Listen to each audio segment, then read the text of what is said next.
Hello, everybody, and welcome back to another episode of the Mayor's Tyler Moore Show here on the Kokomo Post. Hoping you can hear us. It's like deja vu. Strong. We did have, guys, it was really funny. If I'm being honest. So we have like a wireless mic or a wireless mouse on the desk. That's like the control center for the studio. That little AA battery, one AA battery in that mouse, derailed this entire wreaked havoc. And who'd have thought? Wish, oh man, I should have filmed it. I should have went live on my own and just like the chaos of everybody around looking for a AA or looking for one AA battery. And we found one, and hopefully it lasts. It's definitely not a new one. It was in another device. So we'll make this a quicker episode today. But Mr. Mayor, thank you for being here. This is the Mayor Tyler Moore Show. Glad to be back here on the Kokomo Post, partnered with Robert Miller and Son Furniture. My name's Drew. This is MTM. Mr. Mayor, how the heck are you? Still good. Still good. Still good from the last time people couldn't hear us. Yeah, because we were chatting for a while, and then Bree came running in. Yeah, no audio. So then I started singing embarrassing songs that the internet will never hear because there's no audio to prove it. But yeah, thanks for being here. Last week was MLK Day, so the city offices obviously were closed. You were out of town as well. So we're just we're back. Getting caught up. That's right. Making it happen. So quick shout out to Robert Miller and Son Furniture for being the partner for this show, as they have been for years now. And for the last handful of months are what? The exclusive retail partner of Holder Mattresses here in Kokomo. If you're from Kokomo, you know Quality Holder Mattress. Quality Holder Mattress. It was a former employer. That's right. I'm an alumni. Holder Mattress alum. Yeah, not a lot of people can say like. Used to build mattresses, deliver them, and do the whole make things happen. Yeah. Love it. You ever got caught sleeping on the job?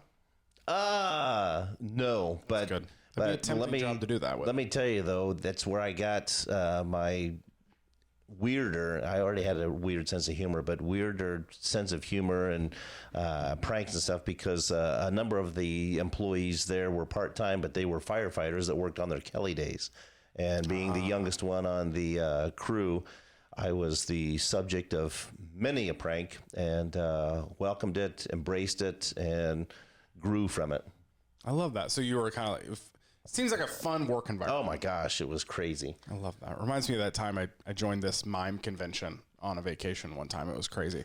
But anyway, so Robert Miller and Son Furniture, they are the partner of the show. It left you speechless, I'm sure. Oh, they did, as they always did. They are the partner for the show today, and they are the exclusive Holder Mattress partner, or retail exclusive partner for Holder Mattresses here in Howard County. So go check them out. They have a bunch of other selections there, obviously in living and dining room areas. Really comfy chairs. Every time I go in there, I feel like I just sink into something, and I don't want to move. Every time I'm in there, it's great. So thank you for them for being the partner for the show. And since show here on the Christmas might have gotten past a handful of folks, Valentine's Day is coming up. What better to show your love for your special someone? Show your love towards a loved one, or maybe like it's time to fall in love with your home again, and maybe a new couch or a new dining room table or a new bed or anything like that. Perfect. Then maybe that's what will do it. Make you fall in love with your home again. I love falling in love with my home, So, Mr. Mayor, what's going on at City Hall this week? Hey, just getting the year started again. Spent some time this afternoon looking at the potential repaving projects and what we're going to apply for community crossing grants. So that's the federal programs that allow municipalities to tackle some of the larger things, yet stay within budget and still do other things. So it just calls for matching funds. So kind of worked through that. The sun was shining. I know the streets are still in bad Indiana winter shape, but I did see the patch buggy out. Actually, a couple of them, I think, out addressing small little potholes and such that are still wreaking havoc on folks. So, again, listeners, be sure to report anything you see, because I know they say, oh, how can your city workers not notice some of these potholes? Well, they're in dump trucks or trash trucks going over these things and aren't necessarily catching that or feeling it like smaller vehicles would. And so we appreciate folks being the eyes on the streets, literally, and letting us know, so you can contact the city with information on locations of certain potholes that are, again, wreaking havoc on folks. Yeah, and I mean it's that time of year. Yep. And being in a Midwestern state that we Yep. live in, it's a hard reality to avoid. But it's a part of it, and help the city. Yeah, and along keep on those top of it. lines, I don't know if it's going to be one of the questions, but a lot of people, I've had a few people recently this last time say, why are we using salt instead of sand? Some of these states and areas further north use sand instead of salt. I mean, salt typically, dehydrates it. It might take a little more bigger toll on the streets and such, and a lot of that, as I've been told, because it's been considered in the past and such, a lot of that sand, because it doesn't melt or dissipate and such, once it works its way off of the streets, once the ice is clear and stuff, gets into the stormwater sewers and creates unfortunate amounts of sediment in the storm grates and storm drains and such, and so that buildup has created issues. So that's why we've stuck with either salt to address ice or the brine that our street department mixes himself and drops prior to a freeze.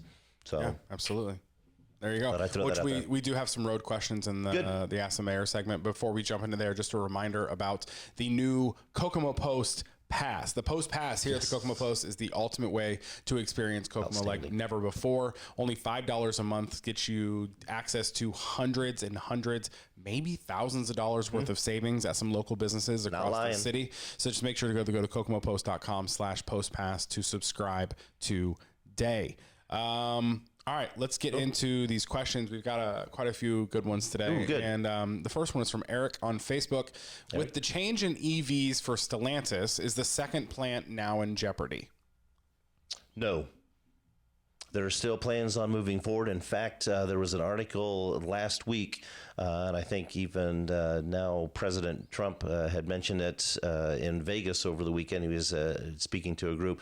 Stellantis has specifically announced that they are continuing to invest in, I think, 4 different facilities, one being Kokomo, the engine plant up north. They will be retooling that line to work on and build engines for either the electric vehicles. I forget the acronym for the engine itself, but no, because there's that continued emphasis on moving to either EVs or hybrids and such, there is still the need and plans for that second battery plant. And because Samsung SDI is part of that partnership with the Stellantis, obviously they have additional needs that could be fulfilled in manufacturing batteries. So it's even though it's kind of on hold and been pushed back to break ground first quarter of 26, it's still very much in the works and moving ahead. Got it. Okay. Next question is from Ryan on Facebook. Why are the roads so bad? Oh my gosh. They're putting my suspension to test. Yes. Ryan, I don't know you, but that's just kind of how you wrote that with like a lot of exclamation points and question marks. So Yep. Winter in Indiana, we just talked about it. And unfortunately, as water works its way down in and the thaw and freeze, and we've had a lot of that thaw and freeze, and we're going to experience it again because it's going to get a little bit warmer as the week goes on. But that's the unfortunate thing. And sometimes because lanes are wider than the actual pavers, there's occasionally a seam that's created that sometimes may not match up completely. And so it's easier for water to work its way down inside there, but it's just the unfortunate science that's in place. If I ever start feeling, never mind, I'm not going to say it. So we're just gonna press on and remind folks to contact the city with locations of certain street issues that may be wreaking havoc on their suspension. So sorry, Ryan, we're getting on it. All right, sounds good. Next question is from Tony on Facebook. Fix Jefferson and Washington intersection. Lose the rest of the bump outs. So I haven't heard the term bump out in quite a while. Yeah, because we've not been adding any. Yeah. And as I think you asked what was going on, it said, I forget which take it was that we were talking about the resurfacing and such, but so Jefferson and Washington finally went to bid last fall. That's going to be done this spring, so that's getting addressed. And because of the amount of money it takes to address streets and the amount of streets that still need addressed, which was suggested or was brought to our attention by the previous question, or gentleman asking the question, if there are improvements to be made at intersections or corners that have the bump outs, we'll work to scale those back. But for now, funds are going to continue to be put toward streets that are in need of resurfacing, restructuring, reconstruction versus going back and undoing a handful of stuff that's already been done. In certain areas, we had made a few adjustments to certain areas, scaled back one there at the splash pad on the north side by Main Street, a few others there on Home and Epperson, but moving forward, we'll be refraining from those unless it warrants it. It may be, again, maybe an area where there's higher foot traffic nearby schools and such, and looking at that. But right now, a lot of our street projects will not have bump outs included in them. Okay, gotcha. So. Next question is from Lori on Facebook. My first question is, since all these apartments or hotels are going up, will you be extending the trolley system there? My second question is, we need more taxis since we're a growing community and affordable ones as well. Thank you, Lori on Facebook. Yep, so we've been looking at adjusting the trolley schedules. And a lot of that is stops, trying to extend those and add those. The problem and issue with those is that as we add stops, we need to look where they can be removed, because ideally we want to keep the trolley routes to an hour. So if we add too much and then trolley routes then get where it takes somebody, if they would ride start to finish, hour and a half or so. I mean, there's less reliance on that, and so we want to stay at an hour for each trolley route, which could then mean the addition of other trolleys if we need to, but funds would be a consideration for that, and then the time with which it takes for trolleys. So long answer short, we're looking at those to adding stops, especially in areas where there's more development, but also making an assessment to see if we add, where can they be removed without jeopardizing the time and jeopardizing the amount of ridership or the need for ridership in given areas. So. Okay. What is that? I mean, the numbers of where, as we keep growing and, population and things like that, when we're in need of like a whole other trolley. Mm-hmm. Are we like pretty far off from that, or? Probably not far off. I mean, since there's still a lot of development, housing development wise, but I mean, having as much development there north, up around the battery plant, not just the battery plant itself, but the suppliers. I mean, there's definitely a lot of workers, specifically Korean nationals, that don't have vehicles that would benefit from the trolley up that direction. But again, adding additional stops or expanding it and going further in any direction lengthens that time. And so as the need continues to arise and prove itself, then we would have to look into additional funding to again add a potential trolley or two once we get there. So it's not out of the question. It's something that we're continuing to monitor. Gotcha. Next question is from Kevin, also on Facebook. Yep. Why do city residents have to wait for outside ambulances while Kokomo Fire Department has ambulances? Do you not care about the taxpayers? I do care about the taxpayers, which, and the, I guess it shouldn't say ambulances. The Kokomo Fire Department only has one ambulance in its fleet. And the unfortunate issue with that, and I know we've said it before, it's staffing. I mean, we're trying to continue to add bodies, firefighters to the department in order to, one, properly and adequately staff or man the trucks and engines themselves, which we're still, according to national firefighter standards, are still short on just the engines themselves. But once we get to that point, then if we had extra, because it would take about 8 or 9 additional firefighters just to man the ambulance itself, because there's 2 assigned to it, and there's 3 battalions, so that would be 6. But then you would need a buffer, 2 or 3 extras to then support or to fill in when there's time off or injuries and such. And so right now, the only way we would be able to man an ambulance would be by pulling firefighters off of an engine, taking an engine out of commission, for that ambulance, or paying firefighters to work the ambulance and overtime. And overtime has been wreaking havoc on the budget for the last handful of years already. And so in doing that, and then there's also, I believe it's state statute now that firefighters cannot work longer than I think 36, 72-hour shifts or whatever. I mean, back-to-back shifts runs the risk of being illegal. Sure. As a practice. I mean, so as we continue to add firefighters, and this January is going to be the largest recruitment class that we've had in the last 5 years. We're going to be bringing in 8, and that's kind of pushing the limits for training, and a lot of that because the department trains the firefighters themselves.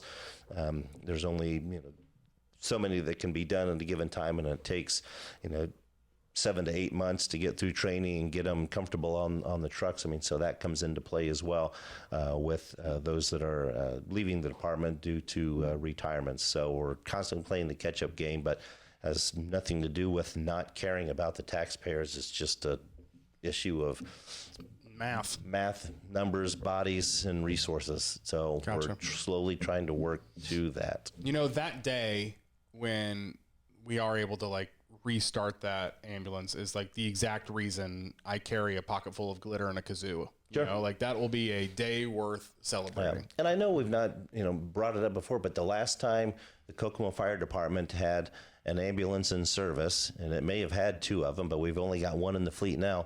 We had 122 firefighters on the department. I mean, right now we've got, I think we're right around 90, 89 or 90. So, I mean, if we had 30 extra firefighters, absolutely, ambulance would be in service, and and it would be. I mean, right now, even if we brought it back in, that's 1, So, but I think the hospitals are doing the best that they can, adding trucks themselves and staffing it, and a lot of that is turnover on their part too. But and it's just a matter of, like you said, time and resources. It's a math problem. Yeah. Next question is from Nikki on Facebook. Can you look into extending the trail south past Lincoln and under 31? There is no safe place to cross 31 or ride/walk along Lincoln. Right. So if you get to Lincoln and get to the trail that runs along so it's the nickel plate, not the nickel plate. The trail that runs along the American Legion and crosses Lincoln, you can go behind, which is now the Dad Camp facility and what used to be Damon's. I mean, so you can take the trail from there and go under the bridge there at 931 and come back up on that side. It's just unfortunate that it doesn't continue. So yes, trail-wise, underneath 31, along that rail, would love to. It's the same rail company that has the line that runs southwest towards Clinton County that we've been working with. It just comes down to numbers on what they feel that line is worth in order to then convert it into a trail. And, a handful of years ago, there was a Rails to Trails initiative through the state. And so there was funds made available to municipalities and counties to do just that, which is why there was an explosion of a trail system, throughout the state. And so it's kind of been put on pause as, priorities come into place for other things. But it's definitely on our radar to try and consider doing, but yes, you can get across Lincoln and down back behind and under 931 to come up on the east side of 931, but then the trail doesn't extend to there at this time. Well, speaking of train tracks, our next question is from Kevin on Facebook. When will they fix the road by the courthouse in Sycamore Street? There's absolutely no train going through that spot, and it's rough on our suspensions. Kevin on Facebook. Yes, so that has been That bothersome. spot maybe more than any other spot through the years. And, and although, and this is where, you learn something every day as well. I mean, so he's correct. There hasn't been a train that's worked its way through there, but even though it's the line is now I can't remember the name, but in other words, I mean it's not there's not activity on it, but the railroad company has not abandoned it. So they still own the rail line. Again, they have no incentive to really do improvements down through there because they don't have a train on there.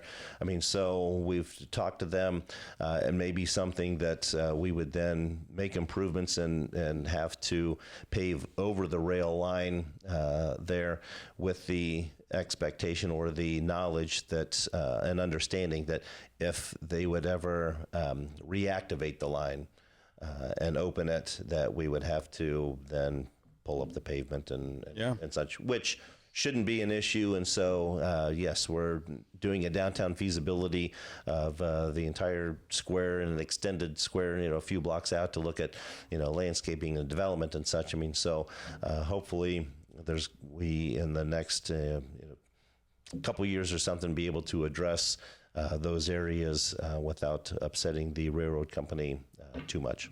And when we've talked about that one in the past, it blows my mind that they really could snap and be like, yeah, we're using this again. Yeah. Like there's nothing we could do about it. Yeah. Wild to me. Chad on Facebook wants to know if there's any update for the Kokomo Jackrabbits lawsuit.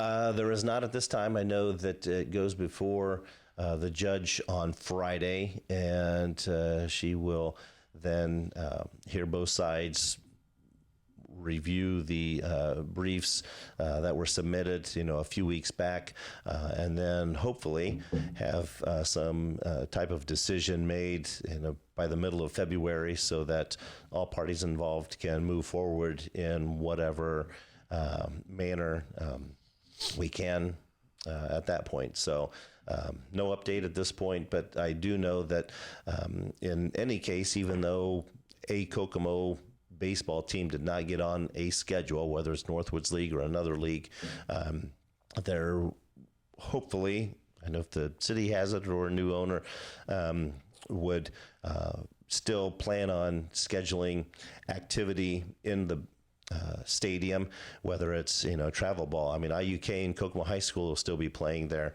We've got a college tournament that's already still in the works, that's scheduled to play there. We'll hopefully be able to work with the local Cubs team and allow some of the teams that play out at Championship Park to have a handful of games at the stadium. We may look at a concert or two. We may look at family movie nights. So there's the Parks Department wants programming down there. Maybe some day camps and such. I mean, so there'll be activity. There'll be opportunities to enjoy the stadium this summer. Whoever gets a hold of it. Gotcha.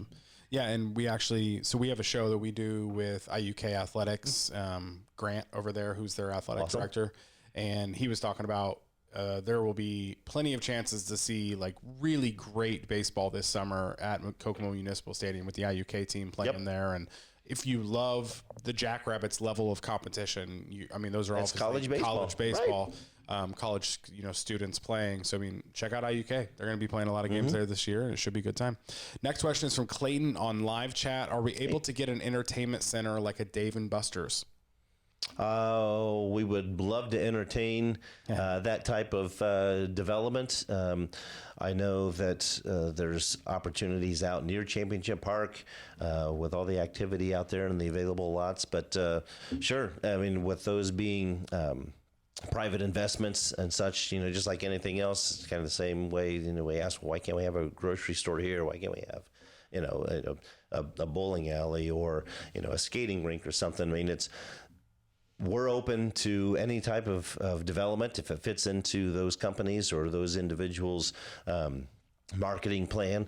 A lot of times, folks like Dave and Buster's or Top Golf or, a bowling alley, a restaurant, whatever, what other venue, even a grocery store. I mean, if the feelers are thrown out, to try and entice them to look at Kokomo, it's going to be their decision. I mean, whether or not to do it, and the city is always willing and able to listen to and consider participating in some type of assistance to help an establishment like that to come.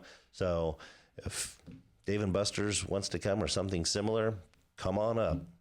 We wouldn't say no. We wouldn't say no. Next question is from Cliff on live chat. Was wondering about the new sidewalks in the Lafayette area west of the school. Wildwood Drive, North Forest Drive, some of the sidewalks are just gone. Our house was built in 1957, so that kind of tells you how old the sidewalks are. Would love to talk to someone from the city department. Cliff on live chat. Engineering department is who they can contact. We do have a 50-50 sidewalk program because, as we've mentioned before, if there are sidewalks there, I mean, that still people own property out to the street, and a lot of times it includes, if there's a sidewalk, it does all the time include the sidewalk. And so if there's maintenance issues, the city has a 50-50 program that you get, and that would require the entire block of homes and property owners to come together and get at least 60% to say, yeah, we'd like that sidewalk improved. And then the city helps foot half that cost. And there are programs, if there are income requirement or income challenges that may prohibit that, but that information's with the engineering department. If they don't exist, and we've talked about this too, a lot of people asking for the sidewalks, we can't just go in and throw a sidewalk down unless the city already has a dedicated easement or right-of-way easement there that's as part of the plat or part of the property itself. You would have to work with the property owner to gain that easement, and still would probably need the entire block, or if we're into the whole neighborhood area to justify putting sidewalks into an entire subdivision or a neighborhood. Because if there weren't any at all in a neighborhood or subdivision, just to throw a sidewalk down in front of one stretch of half a block or something wouldn't be that economically feasible, and not really benefit those in the neighborhood if there's only a short stretch. But so yes, if there's already existing sidewalks and they're broken down and in need of repair, engineering department has that 50-50 program. Gotcha. All right, our last question today, also from live chat. Okay. This one's also from Lori. Hey. Chiefs or Eagles? Who you got? Chiefs Super Bowl coming Eagles. up. Here's what I'll say. The Chiefs are set up to three-peat. First NFL team to ever do it. Even Tom Brady couldn't pull something like that off. However, I think that if there's any team that could do it, it is the Eagles. Or maybe Ohio State. I'm joking. I'm joking. Had to throw that in. I'm torn. I mean, I think it's going to be a good Super Bowl. You're right. It would be, chance in history for the Chiefs, so, sure, you'd like to see them do the repeat and take that title. But at the same time, they've had their fun. I know the Eagles have been there in recent years as well. So, did you watch any of the games yesterday? Just off and on. Clips and stuff. A lot of them, yeah. I felt awful for the Bills. Yeah. That city deserves it more than any other city in the world. Their fan base is just maniacs. Yeah. Yeah. Mafia members. You know what? I'm going Eagles. I think they're going to stop them. I think Jalen Hurts and Saquon Barkley is just a beast of a human being in so many ways. In an NFL that favors the quarterback so much more than a running back these days. True. Saquon keeps showing up and just dominates. That's true. It's amazing. I'm picking Eagles. Yep. And I don't have anything against the Chiefs. Oh, yeah, either one. No. Patrick Mahomes, he's ridiculously talented, which is why people hate him so much, because he's so good. Yeah. I'm picking Eagles. You got to pick. I'm going to go with the Chiefs. All right. I'm going to get on the bandwagon. Let's see. Brady, what do you think? I want the Eagles, but I think the Chiefs will win. You're thinking they're going to 3? Chief Pete is what I've been calling it? Chief Pete. I like it. There you go. Well, thanks for those questions today for the Ask the Mayor segment here on the Mayor Tyler Moore Show here on the Kokomo Post. Appreciate those questions. Wide range of topics today. Appreciate it. I know, loved it. We have Aaron in the comments saying Buffalo is unmatched. Incorrect. They got beat yesterday, so they were actually well matched by the team they played. But I understand. Or maybe you're talking about fandom wise, because if you're talking about fandom wise, you're 100% true. The Bills Mafia wins that award every year. Yep. If you have any questions for the mayor that one of you want to ask for next week's show, leave them in the chat below. I always go back and make sure I don't miss any questions, as well as we always post on Monday around 9 a.m. asking for the call to questions for the afternoon show. So make sure you get your questions in there, and we'll go from there. Mr. Mayor, do you have a dad joke for us? Sure. So, yeah, watching the game yesterday and between the Chiefs and the Bills, I couldn't help but wonder, and I kind of figured it out, but do you know which player on the Kansas City Chiefs wears the biggest helmet? You know, I've kind of just assumed they were all the same size. I don't know who wears the biggest. Player with the biggest head. You know, it would make sense too. Yeah. Sorry, that wasn't a good one. You've had better. I've had better. That's fine. I mean, years of this show now. You can't win them all. Thanks for watching this episode of the Mayor Tyler Moore Show here on the Kokomo Post, partnered with Robert Miller and Son Furniture. Go check them out. Make sure to fall in love with your home again this February coming up. It's Love Month. Thanks for watching, folks. We'll see you next time. See you, Kokomo.